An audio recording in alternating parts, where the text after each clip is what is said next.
Launch land units, as much as I love you, you're not. Well, Burg is not. Hey, welcome back to more Olympus Company. I'm Slayer Mathis, and the last time we started off Canto 4, if we can actually get it to, load in. There we go. And this time, we're going to do our first fight within. We gotta check again. We're pretty low on our XP tickets, aren't we? Yeah, we get up to 28. Which is a little bit too low for what I'd like.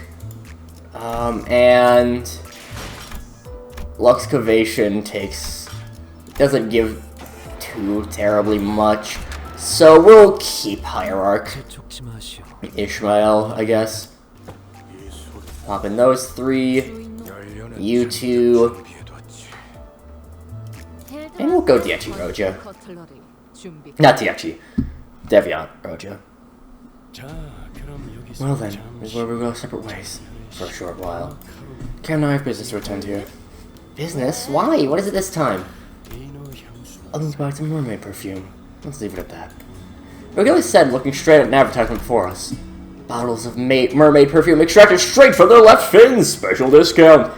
Although I'd like to procure some for us as well. Quite curious I am of that mermaid perfume. What are the curiosities of the Great Lake await us, I wonder? A significant source of income for the people of U-Corp comes from selling whale and mermaid products. Whale oil, mermaid teals, mermaid perfumes, whale cuisine, and more, to list a few examples. I spy a purveyor of ice creams over yonder! Is she... starting a whale-flavored ice cream? Is that appetizing to you? So I just got the serving off, and you do a funny luck to him. I'm working to learn the flavors of the Mullen whale ice cream. Well, you're not accompanying us to our destination, dear guide. I've done my job as your guide. I point you in the right direction, and that's where my responsibilities end. It's not my job to accompany you all the way there. While you may be correct, your words also come across as rather impersonal. Then you heard me right, Yi-Sung. I don't intend to make friends with any of you, nor do I want to. Don't leave small talk to give you the wrong impression. No, Miss Faust. Our allies are expecting us. The before team on the ground will relay us the location of the Bottom Corp branch housing the Golden Bow. According to our last communication, they should be waiting for us there. This place is a bit spooky. I don't see anyone around here. What's up with that foul? I can tell from your tone that you doubt me. This is the location that I was relayed. We got here first. Bloody brilliant. Before team was belated team in it. Let me make my correction. We arrived about 1 hour and 30 minutes behind schedule. Odd. LCCB we met back at J-Corp were already on the scene, and I'm sure the common minded everyone of the same duo. Did for me too. Fucking jump scare snoring. They must for even a brief moment is. It appears they've elected to sleep in lieu of our appearance. Effie, solid, we did deserve it too. Arr! Ain't you know you got to watch, eh? What the hell is wrong with you lot? Apologies. In our hurry, we haven't about an unforeseen mishap on our journey here. Why didn't you kick down your cat before you left? Yawn. Someone from the corner of the shipping container rises from their nap and stretches. Sounds oddly aggressive. My. Oh, wait. Your bed is upside down. You always keep your appearance tidy. Huh? What's this sticky red thing on you? On his chest hung an upside-down LCCB agent badge. They're soaked in blood. I'd hope that this badge would have a more dramatic effect. Let's see her. Limbus Company before team later. That fool was loitering around in our territory. I've got to say that was bravely stupid. That self-rejection was an insult to art. Get to the point before I sink. You lads, so talky yet so impatient. Why don't you give us first a listen? You're looking for the golden what you would call it, ain't you? Why don't you talk to the team leader? Oh dear, how she's there. Lancelot, you've been with her. It's a hostile negotiation then. Take me first ransom Rojo if you know what I mean. Just simple. Give us the cash and we return your friend. We don't get the cash, we give your friend an impromptu burial in a shipping container right here. Good enough, was I? Pieces of shite. Oh, I wouldn't do that if I were you, laddie. Think before you act, eh? Anything goes wrong and your friend bites it. It's very straightforward if I do say so myself. Just do as we say and you and that friend of yours continue on your merry adventures. Go back to find your golden what you call it. Yes, we've been throwing a full-on gourmet tour guide for you, just to sweeten the deal. You bloody maggot. Hey, I gotcha. Let's see what's going on here. You have some time to discuss this, why don't you? Well, there's no point in escalating this. It'll do nothing but draw unnecessary attention to us. Our impulsive action with the CCB agent killed. True, they held the upper hand in this negotiation. But don't believe these fools know much about the Golden Bough. Or kidnapped him by chance, thinking they could get a hefty ransom out of them. They have come across many men and women of evil nature on our adventures. Such brazen villainy has heretofore not been encountered. How classless. It's grotesquery without a cause. Charging them head-on will only sick their friends after us. They may be involved with a powerful local syndicate. Our chances of victory are slim, should such an event come to pass. We don't possess enough intel on U-Corp to effectively maneuver the situation. Yeah, we don't even know how big the syndicate behind this guy is. Well, he said his lines. It probably is his first time doing this, right? Oh, there's a chance they're small fries, isn't there? No small for us, go Shamal. But before they even have a chance to lay a finger on the hostage. No. I mean, the syndicate may be so small and scattered that it's impossible to trace. I don't know anything. Great. Are they really going to if we don't pay off? Blast it. I know they're going. Scum like them all around every corner of the city. So goes cock up, they'll kill us, just won't even leave a body for us to find. All kinds of awful images and ominous speculations begin to overwhelm us. So-called kidnappers were crowding amongst themselves, giggling and chattering.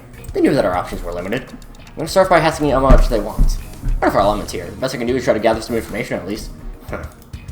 A short, exasperated sigh escaped Ishmael's lips. She had been standing here the whole time, arms crossed with the harpoon that rested on her chest. Gonna pay them? Those bastards? Crazy. I'm not going to do. Even though the hostage, I don't care about your excuses. I only care to know if this is really the best course of action you could come up with. Any doubts about the manager's decision are unnecessary. Yeah, you're predictable as always. Executive manager's decisions are orders. The death is insubordination, Ishmael. It doesn't matter how coming of a sea dog you are. Okay, so if you say so, but who cares? You're not giving me another order, then you forbid me from doing anything. So what's your problem here? I can't just sit here and watch this play out. Ishmael strode toward the kidnappers. Displaying from her tone and expression that she did not care one bit about what the listener said. Politely accepted consequences. She shot me a fleeting glance before raising her harpoon. For insubordination, manager. She thrust her well-sharpened harpoon right into one of the kidnappers' foreheads. The entire course of her action from start to finish was so full of absolute confidence that no one even thought to stop her. I couldn't either. Oof. Risha was right. The kidnapper suffered a total obliteration of forehead. Ishmael? What did you just do? Sinclair was the first to snap out of the stupefied silence. The SB agent, Mr. Cossack, put it risk because he could. Sinclair was trembling hard. I couldn't tell if he was welling tears he was holding back or the uncontrollable fury. Just like back then was Effie and Sod. It was only a few months ago. Don't tell me you've moved on already. Sinclair's memories. I saw an image of Sod and Effie, both smiling. Both Westland Field agents. And because they're both excellent agents, they suffer to their last moments before our eyes. Helplessly watching as they slowly expired in front of him, his old home at that.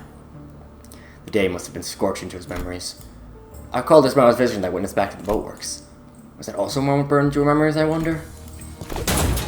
Ishmael did seem to find Sinclair's questions worth answering. She drove to one of these closed shipping containers and kicked it open. A body that had been dead for so long its complexion consistently barely resembled that of a living human slumped to the floor. One's been dead for at least a week. And of course, isn't our CCB agent. Ishmael cased the body, tossing him on his back. Most of this was just tourists visiting Wallingport. Probably loaded too if they could afford to travel to the Great Lakes just for its sights. Wasn't able to afford whatever ransom the pirates demanded. Kidnap, extort, and execute. These syndicates have been repeating these 3 steps for a good while at U-Corp. You notice their names and organizations change with time. They're everywhere just like vermin. More accurate to call them pirates here. They don't return the hostages. Keep asking for more and more ransom until the money well dries up. Ishmael poked at the body with your foot.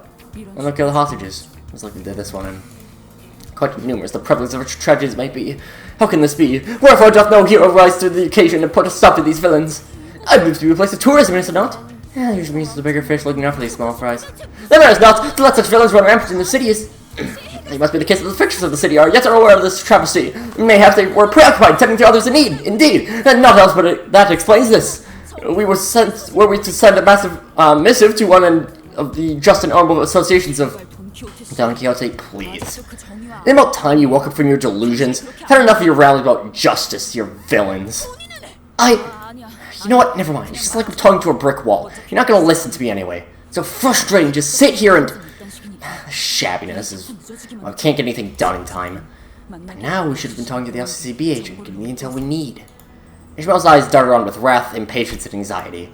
A metaphorical storm, an amalgamation of senses. She was billowing wildly and helplessly in the tempest. I cannot even hope to hold her steady. You brought this on yourself. This is our waters. Don't you even know what syndicate ye does? Just yeah, if we're doing this, get it over with. So there's a lot of complaints about Ishmael's like her mindset during this canto, and like I do get it to an extent that she is very bitchy at times.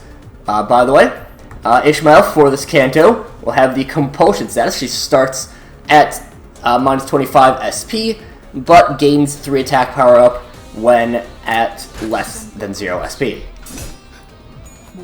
I believe that's for the entire canto and every fight of the canto. I have to double check on the seasonal ID if it changes things, because I know I know Don Quixote's seasonal ID changes the passive for every fight, but I don't know if Captain Ishmael does. I can check once I can find out where I put my phone, and so I can switch my support IDs on my main account to be to have Captain.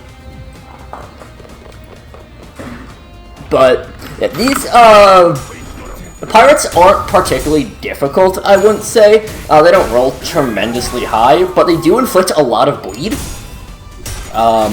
So they are something you have to be a little bit worried about.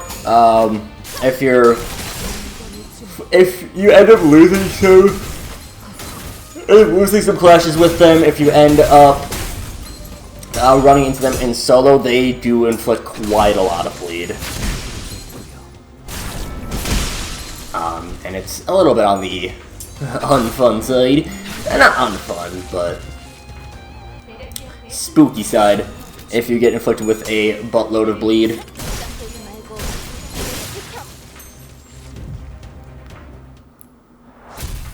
Regardless, still not too bad with the compulsion. I mean, compulsion is actually pretty strong. 3 attack power up is very significant. But yeah, let me just switch over to Captain Ishmael just to check. I have to wait a moment for it to reset. Nope, never mind. It's level 50, but I'm only going to be using it for this battle and popping into the final battle of the canto. Those will be the only ones. Still does have compulsion, okay. So it is just the final boss fight that has that. That has any change. You bastards! When I bust you of this, you're all finished! If you first did it, wait, I'm all finished, get away, King! Oh, that's convenient. Nice.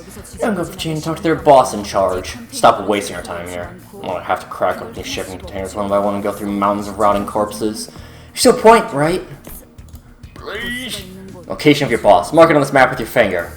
I'm not sure when she picked it, but Ishmael was carrying a travel brochure of Marlin Port. Shoveling Pirate's face was shrugging for a moment before pointing to a location on the map. As soon as her traveling figure reached the paper, Ishmael, wait! Well, we have our next stop. What are we waiting for? Ishmael walked out, leaving nothing but shipping containers full of both old and fresh bodies behind. What are the LCB agents we're supposed to meet are still alive? Depends on how rich they think we are. Gotta be dead then. Even if the worst comes to pass, we can still find his body. At least gives us something. That's all we find at the end of this, his corpse, Ishmael. I don't think I forgive... Who, me? No, us. We who didn't even try to save them. Faust, I'm listening. Should we do something? Should give me okay, I mean Ishmael. I can give you answer regarding her insubordination and her emotional state. Does not matter much Faust's answer can be of much assistance. You can manage such insubordination and dire rogue behavior would result in on-the-spot execution in any other organization. I'm aware that punishing the sinners is not a part of the authority given to you, but there must be penalties for befitting her actions for proper management. Otis, you're always on my side. Pretty much always, I think. But I've been a leader of men once, as you are now. I can sympathize with your troubles. I don't know if I can manage Ishmael anymore, I just don't. It looks like she was acting rash. Maybe she knew the right thing to do in this scenario. if Ishmael suddenly decides to quit or something. Thales will doubtless proceed to educate me on the various clauses that prevent Ishmael from quitting, but it's not like I can force her to come along with me should hostility escalate. Besides, she already acted without my orders earlier. She did say that she'd follow my orders, but I wasn't sure how long that would last. Executive Manager, that doesn't matter. We don't need there to be 12 sinners. Saying we should leave Ishmael? Executive Manager, I've wandered for many years in far, far land before making my journey here. And I have done so with steadfast determination for a single clause in my contract with the company. I came here ready to face all the hardships that the journey entails. Adversity, conflict, and loss of comrades are simply facts of this quest I must weather. Truth be told, I expect all of them to happen at some point in our journey. Oh, I will remain by your side, of course. She smoothly added the last part, but there was a growing suspicion in the back of my mind that maybe not everyone felt a sense of belonging from this group. Maybe I was the only one who sought a sense of belonging from them, that we'd fight as one no matter what ordeal the journey threw in our way. I like how Dante is like kind of an optimist. Kind of. Kind of. Not much of one, but kind of. This will be a shorter episode, but I am a little bit rushed for time right now. So, plus, it decided to not want to load. That'll do it for this time. Next time, we continue on with the evil defining. But until then, see you guys later.